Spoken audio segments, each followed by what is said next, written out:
Get this right.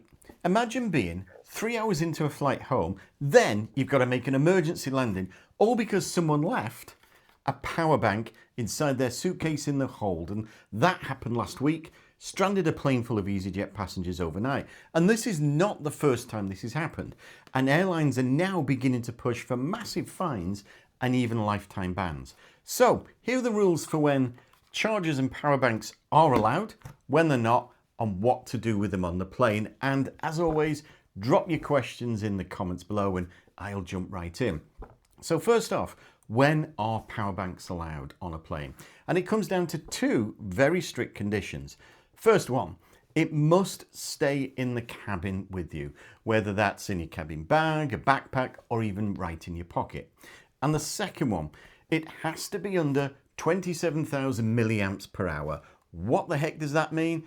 Essentially, it safely covers pretty much every normal phone charger you can think of. But on the flip side here, you are strictly banned from taking one on the plane if you trigger any of these 4 red flags. There's always more reasons why you can't than you can, isn't there, with these things? Anyway, first one, it can't go into anything that ends up in the hold. Obviously, that includes your suitcase.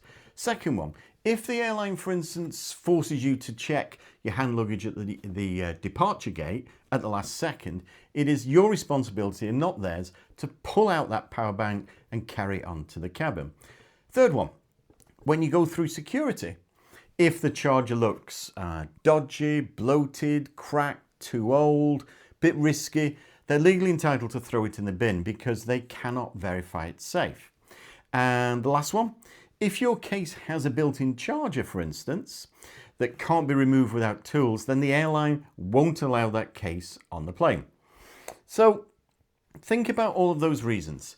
If a battery starts overheating in the cabin, it can be dealt with very quick, even immediately. But deep inside a cargo hold beneath everyone's luggage, no one's going to notice it. And it's pretty too worrying to think about.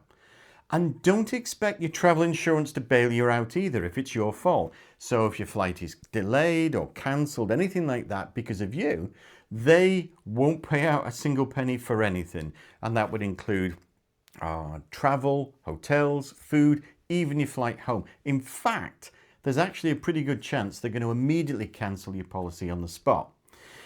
So once you're on the plane, there's a few things to consider. First of all, don't plug the power bank into the plane's USB ports because they say it can generate dangerous excess heat. So if they say that, why have them there in the first place? But guess that's, if anyone out there can answer that, I'd appreciate it.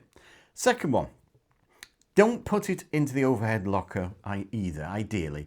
Keep it in front of you, on the tray in front of you, or even in the seat pocket. That way you can see instantly if it starts overheating. And lastly, if you drop it, say, between the seats, you can't find it, go tell a flight attendant. Don't try and move it yourself because moving the seats and things can actually easily crush the battery and that will actually start a fire. And I guess my final tip is this. Charge your phone completely before you even leave for the airport. You see, particularly if you're coming out of the UK, security can legally ask you to turn your phone on. If it's dead, won't boot up, they can actually confiscate it right there. So there you have it. Rather short video, but nonetheless, thanks so much for watching all the way to the end.